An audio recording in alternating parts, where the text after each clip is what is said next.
26 دسمبر 2019 آپ حضرات کو معلوم ہے کہ کل سورج گرہن ہے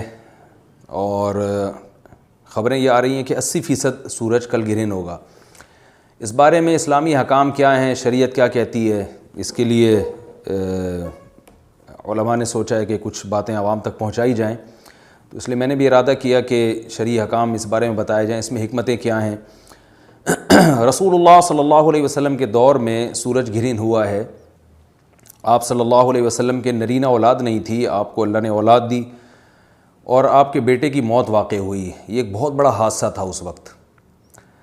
کیونکہ عرب میں نرینہ اولاد کی بڑی ویلیو تھی۔ آپ صلی اللہ علیہ وسلم کو اللہ نے بیٹیاں دیں، بیٹا نہیں دیا، اور بیٹا دے کے اٹھا لیا، تو ایک بہت بڑا واقعہ تھا، اور اللہ کی قدرت کے اسی دن سورج بھی گرہن ہو گیا۔ تو عرب یہ کہا کرتے تھے، زمانہ جاہلیت میں یہ بات مشہور تھی کہ کوئی بہت بڑا دنیا میں واقعہ ہوتا ہے تو سورج یا چاند گرہن ہو جاتے ہیں۔ اسی دن سورج بھی گرہن ہوا تو یہ بات پھیل گئی کہ محمد صلی اللہ علیہ وسلم سید الانبیاء رسول اللہ صلی اللہ علیہ وسلم کے بیٹے کی چونکہ موت واقع ہوئی ہے، اس لیے سورج گرہن ہوا ہے۔ آپ صلی اللہ علیہ وسلم نے اس بات کی تردید فرمائی اور آپ نے فرمایا ان الشمس والقمر آیتان من آیات اللہ لا ينکسفان بموت احدہم، کہ سورج اور چاند اللہ کی نشانیوں میں سے ایک نشانی ہے۔ لا ينکسفان بموت احدہم آیاتہ، نہ تو یہ کسی کی موت کی وجہ سے گرہن ہوتے ہیں، نہ کسی کی زندگی کی وجہ سے، بل یخوف اللہ بہما عبادہ، اللہ ان کے ذریعے اپنے بندوں کو ڈراتے ہیں۔ یہ بخاری مسلم کی حدیث ہے، اپنے بندوں کو خوف زدہ کرتے ہیں۔ تو یہ اللہ کی نشانیاں ہیں، اور آپ صلی اللہ علیہ وسلم نے اس موقع پر نماز کا حکم دیا، اللہ کے سامنے عاجزی اور انکساری کا حکم دیا۔ دیکھیے یہاں ایک بہت اہم پوائنٹ کی بات ہے ان لوگوں کے لیے جو اسلام کے خلاف ہیں، جو محمد صلی اللہ علیہ وسلم سرور دو عالم سید الانبیاء صلی اللہ علیہ وسلم کو سچا نبی نہیں مانتے۔ ان کے لیے اس حدیث میں آپ صلی اللہ علیہ وسلم کی نبوت کی ایک بہت زبردست دلیل موجود ہے۔ ایک واقعہ ہوا ہے آپ صلی اللہ علیہ وسلم کے بیٹے کی موت کا، اور عرب یہ ویسے ہی کہا کرتے تھے کوئی بہت بڑا دن ہوگا تو سورج گرہن ہوگا۔ تو کوئی بھی شخص جو جھوٹا نبی ہو، آپ خود بتائیے کہ کیا وہ ایسے موقع پہ اس واقعے کو اپنے حق میں کیش نہیں کرائے گا، اور وہ یہ کہے گا نہیں کہ میں تو پہلے ہی کہتا تھا کہ میں بہت بڑی شخصیت ہوں اور میرے بیٹے کی موت ہونا، ایک پیغمبر کے بیٹے کی موت ہونا ہے تو یقیناً یہ اس اللہ کی طرف سے ایک نشانیاں ہے، یہ نشانی ہے سورج کا گرہن ہونا، یہ بتانے کے لیے ہے کہ واقعی یہ بہت بڑا دن ہے، اور میں یعنی یہ بہت بڑا دن اس اعتبار سے کہ ایک نبی کے بیٹے کی موت واقع ہوئی ہے۔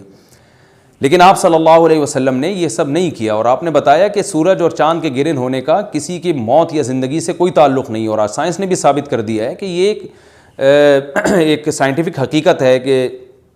جب زمین اور سورج کے درمیان چاند آ جائے تو سورج گرہن ہو جاتا ہے، اور جب چاند اور سورج کے درمیان زمین آ جائے اور سورج کی روشنی چاند تک نہ پہنچ رہی ہو تو چاند گرہن ہو جاتا ہے۔ تو یہ ایک اس میں عبرت کی بات بھی ہے ان لوگوں کے لیے جو آپ صلی اللہ علیہ وسلم کی نبوت میں شک کرتے ہیں۔ البتہ آپ صلی اللہ علیہ وسلم نے اس موقع پر ہمیں حکم دیا کہ اللہ سے تضرع اور عاجزی اور انکساری کی جائے، اپنے گناہوں کی معافی مانگی جائے، اور نماز آپ صلی اللہ علیہ وسلم نے پڑھی۔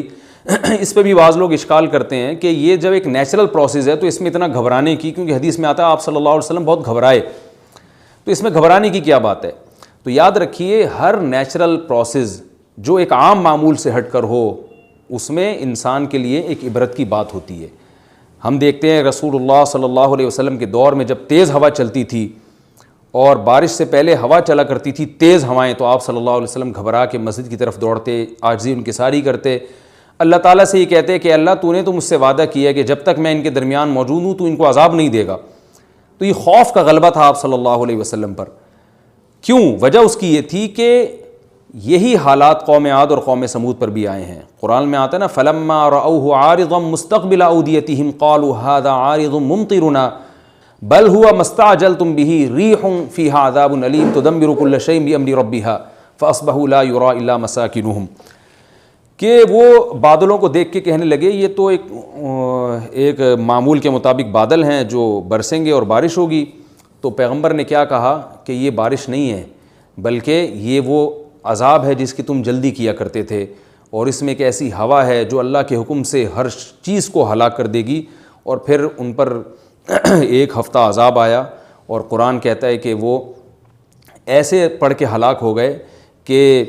فطر القوم فیہا صرعا کأنہم اعجاز نخل خاویہ، اے مخاطب اگر تو ان کو دیکھتا تو ایسے لگتا کھجور کے تنے ہیں جو اوندھے پڑے ہوئے ہیں، تو ایسے ہوا نے ان کو تہس نہس کر دیا۔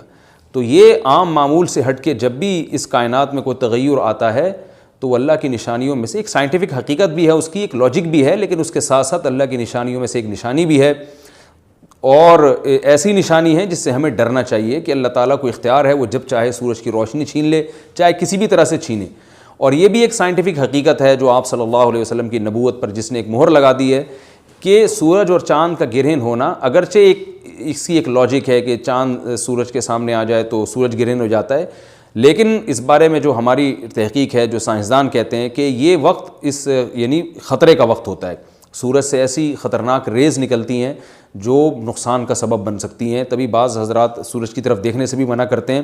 اور یعنی نظام میں تھوڑی ایک عام نارمل روٹین سے ہٹ کے اس کائنات کا نظام چلتا ہے، تو اس لیے یہ اس کائنات کے لیے، زمین کے لیے ڈینجرس ہو سکتا ہے، اور جو گریوٹی اور جو کشش کا نظام ہے اس میں بھی خلل واقع ہوتا ہے۔ تو ایسا نہیں ہے کہ یہ بالکل ایک نارمل کنڈیشن ہوتی ہے اور اس کا کوئی نقصان ہی نہیں ہے، یہ بالکل غلط ہے، اس میں نقصان کا بہرحال خطرہ ہے، اور اس بات کا امکان موجود ہوتا ہے کہ قدرت انسانوں سے انتقام لے یا انسانوں کو نقصان پہنچائے۔ اور ویسے بھی جن کے دلوں میں اللہ کا خوف ہوتا ہے وہ تو ویسے ہی اللہ کے وہم من خشیتہ، قرآن مجید میں اللہ تعالیٰ کے ارشاد ہے کہ مشرکین بار بار یہ سوال پوچھتے تھے قیامت کب آئے گی کب آئے گی، اللہ فرماتے ہیں لیکن جو مومنین ہیں ان کو اس سے غرض نہیں ہے کہ کب آئے گی، والذین آمنوا مشفقون منہا، وہ تو قیامت سے گھبراتے ہیں کہ پتہ نہیں ابھی نہ آ جائے۔ تو جس کے دل میں اللہ کا خوف ہوتا ہے اس کے زندگی گزارنے کا طریقہ کچھ اور ہوتا ہے، وہ بات بات پہ اللہ سے ڈرتا ہے، اس کو اللہ سے ڈرنے کا بہانہ چاہیے، اس کو توبہ کا بہانہ چاہیے۔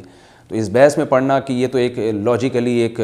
سورج کی روشنی غائب ہو جائے گی، وہ ٹھیک ہے، یہ سائنسدانوں کا شعبہ ہے کہ کیوں غائب ہو رہی ہے، ماہرین فلکیات کا شعبہ ہے، لیکن اہل ایمان کا جو کام ہے اس موقع پر، ان کا جو وظیفہ ہے وہ یہ کہیں کہ اللہ کی نشانیوں میں سے ایک نشانی ہے، اللہ اپنی قدرت دنیا میں دکھاتا ہے کہ میں یہ بھی کر سکتا ہوں چاہے کسی بھی طریقے سے کروں، تو ہمیں اس موقع پر بہرحال اللہ کے سامنے جھکنا چاہیے، اپنے گناہوں سے معافی مانگنی چاہیے، اور وہی عمل کرنا چاہیے جو رسول اللہ صلی اللہ علیہ وسلم نے ہمیں بتایا ہے۔ اور اس بارے میں جو توہمات پھیلے ہوئے ہیں اس سے بھی ہمیں اجتناب کرنا چاہیے، جیسے نبی صلی اللہ علیہ وسلم نے عربوں کے وہم کو دور کیا ہے، بھائی اس کا کسی کی موت اور زندگی سے کوئی تعلق نہیں ہے، تو اسی طرح آج کل لوگوں میں ایک سورج اور چاند گرہن ہونے کے بارے میں وہم بھی بہت ہے کہ پتہ نہیں کیا ہو جائے گا، حاملہ عورتیں نہ نکلیں، فلانا نہ کرے اور فلانا خربوزہ نہ کھائے، اس موقع پر کسی نے تربوز کھا لیا تو یہ ہو جائے گا، الٹی الٹی باتیں پتہ نہیں کیا کیا مشہور ہیں، یہ خربوزے تربوز کی تو میں ویسے ہی مثال دے رہا ہوں۔ تو کوئی بھی چیز جب کہنی ہو تو پوری طرح سے اس کی ریسرچ کریں۔ مجھے نہیں پتا حاملہ عورت کو فائدہ ہوتا ہے نقصان ہوتا ہے سورج گرہن ہونے سے، لیکن اگر نقصان بھی ہوتا ہے تو اس کی کوئی مستند دلیل ہونی چاہیے آپ کے پاس، ایسے ہی سنی سنائی باتیں آگے نقل نہ کریں۔ تو بہرحال ہمیں جو کرنے کا کام ہے جو رسول اللہ صلی اللہ علیہ وسلم نے بتایا ہے وہ کام بخاری اور مسلم کی حدیث کے مطابق نماز ہے، انفرادی بھی ہے، جماعت سے بھی ہے، مستحب یہ ہے کہ جماعت سے نماز پڑھی جائے مسجد میں یا کسی بھی میدان میں، اور 2 رکعتیں امام پڑھائیں گے اور اس میں سرن تلاوت بھی کر سکتے ہیں، جہری تلاوت بھی کر سکتے ہیں، دونوں رائے ہیں علماء کی۔ آج کل جہری کو اس لیے ترجیح دی جاتی ہے کہ صلاۃ کسوف میں جو رسول اللہ صلی اللہ علیہ وسلم کی سنت ہے وہ لمبی نماز ہے، تو لمبی نماز پڑھیں گے تو اگر آپ آہستہ آواز سے پڑھیں گے تو لوگوں کو تھکاوٹ کا احساس زیادہ ہوتا ہے، جہری پڑھیں گے تو تھکاوٹ کا احساس کم ہوتا ہے، تو اس لیے دونوں قولوں پہ فتویٰ دیا جاتا ہے، وہ ایک قول راجح ہے اور ایک میں آسانی ہے، تو آسانی اس قول میں ہے کہ جہری تلاوت کی جائے، اس میں لوگوں کو نماز میں کھڑا رہنا آسان ہوتا ہے، تو لمبی سے لمبی نماز پڑھی جائے، اس میں 2 رکعتیں پڑھی جائیں اور خوب طول دیا جائے اس کو، اور اتنا طول دینا کہ لوگوں کا خطرہ ہو کہ نماز ہی چھوڑ کے بھاگ جائیں گے، یہ بہرحال درست نہیں ہے، کیونکہ آپ صلی اللہ علیہ وسلم نے امام کو مقتدیوں کی رعایت کا حکم دیا ہے۔ اور کوئی جماعت سے نماز میں شریک نہیں ہو سکتا تو گھر میں نماز پڑھیں، انفرادی نماز پڑھیں، نماز نہیں پڑھ سکتے تو توبہ استغفار کریں۔ بہرحال یہ وقت جو ہے توبہ استغفار کا ہے، اپنے گناہوں سے معافی مانگنے کا ہے۔